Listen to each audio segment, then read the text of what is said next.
Hello and welcome. Today we're going to talk about this global disconnect between policy and practice when teaching mathematical thinking.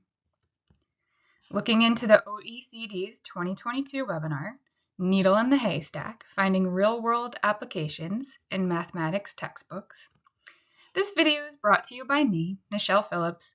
I'm a Master's of Education and Instructional Technology student at Duquesne University, part of the Department of Instruction and Leadership, taking GDIT 714, Leadership and Education in a Global Society, with Dr. Joseph Cush. Today is October 29th, 2022. So a quick background for the listeners. The National Center on Education and the Economy, NCEE, is a not-for-profit group based out of Washington, D.C. that has been researching the world's best-performing education systems to give states and districts the tools they need to become world-class since 1988. The OECD is the Organization for Economic Cooperation and Development. It is an intergovernmental organization that was founded in 1961. It's comprised of 38 member countries, and the OECD's aim is to stimulate economic progress and world trade. And they help host the Program for International Student Assessment, PISA. It's an exam designed to evaluate educational systems by measuring 15-year-old scholastic performance in 3 content areas: mathematics, science, and reading. And we are going to focus on the mathematics portion today. In this video, we're going to discuss specifically the role of mathematical thinking in everyday life, trends in mathematical content taught across the globe, the disconnect between policy and practice, and the growing role of technology in education and how it can help connect policy to practice by supporting real-life, higher-order thinking. The first 3 issues were brought to light by the April 22nd, 2022 OECD webinar hosted by Andreas Schleicher, OEC Director for Education and Skills, joined by Dr. William Schmidt of Michigan State University, Rachel Whitney Smith, Mathematics Curriculum Specialist in Australia, Dr. William McCullum of University of Arizona, and co-author of the U.S. Common Core State Standards for Mathematics. I echo the sentiment of William Schmidt when I say our mathematical thinking forms our decision-making every day in almost every way. We saw the effects of this on a large scale during the recent pandemic. I'm going to present you, the listener, with a statement someone shared with me not too long ago. I want you to think about it and name the math skills it elicits in your thinking. It's a true statement, and it is intended to be emotionally charged.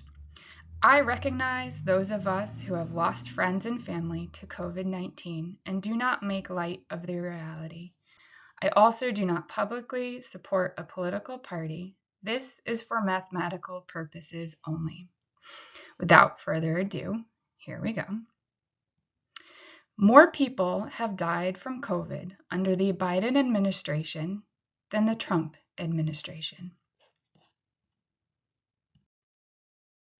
I reiterate that that statement was designed to elicit emotion, but also show how your mathematical thinking might inform your decision-making. So here we are with data from the CDC that shows a weekly count of COVID-19 related deaths since its first appearance in the United States late January 2020. This arrow here is pointing to the point when former President Trump stepped down and President Biden took office. I used data from the CDC to calculate the number of deaths during Trump's administration on the left and Biden's administration on the right. And as you can see, there are more deaths under Biden's administration. I will not go into other factors such as masking, vaccinating, and distancing. I will, however, focus on some math that students are exposed to prior to entering high school in the United States. Math curriculum and practice lacks real-world higher-order thinking problems. There's a large disconnect in what we mathematically know and what we functionally know. This is just one example of how we function with the math that we know. Let's extract that data and turn this into a related rates problem. And we see that on the left, former President Trump was in office about 51 weeks during COVID, and on the right, President Biden was in office for about 92 weeks. So we see that we have a rate of 8,320 deaths per week versus a rate of 6,966 deaths per week. We also see that Biden has been in office for nearly twice as long as Trump was. So perhaps this informs your thinking in a different light. And again, we could add more data and it would form your mathematical thinking and decision making in another direction. Thus, the world has started to value not just mathematics, but statistics.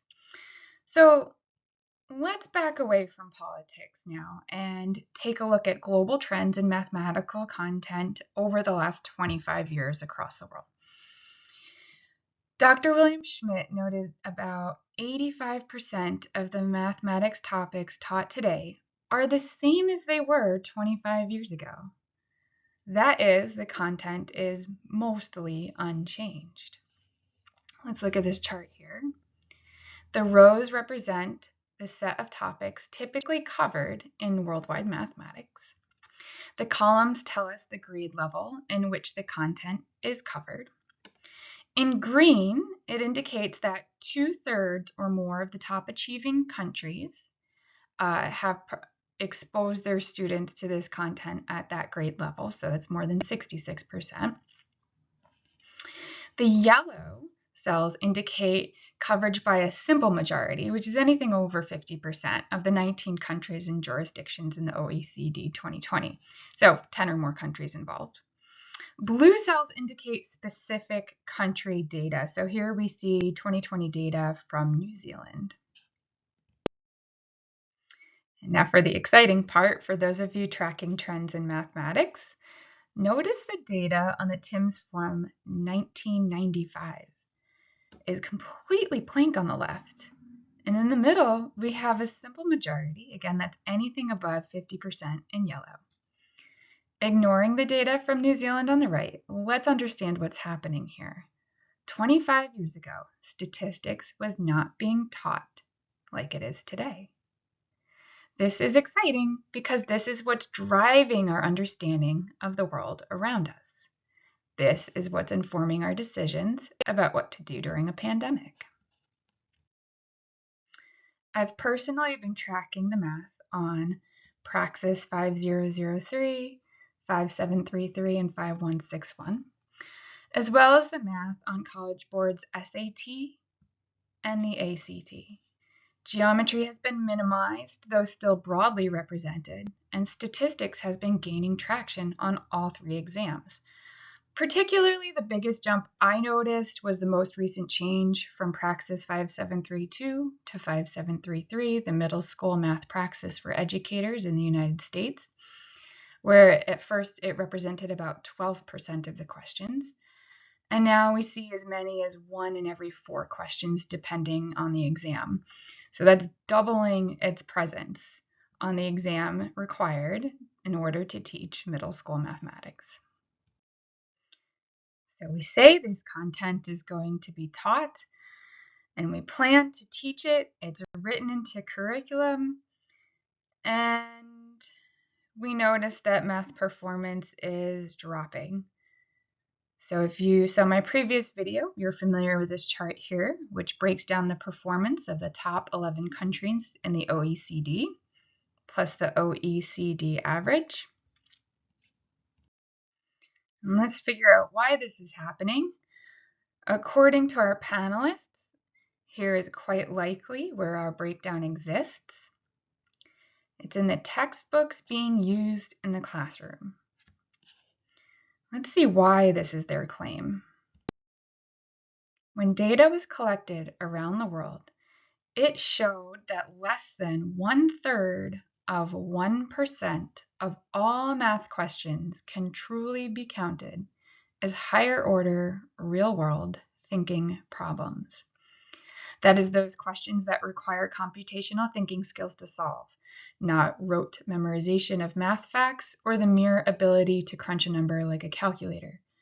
But using information given to formulate a plan, implement the plan, look back on the plan.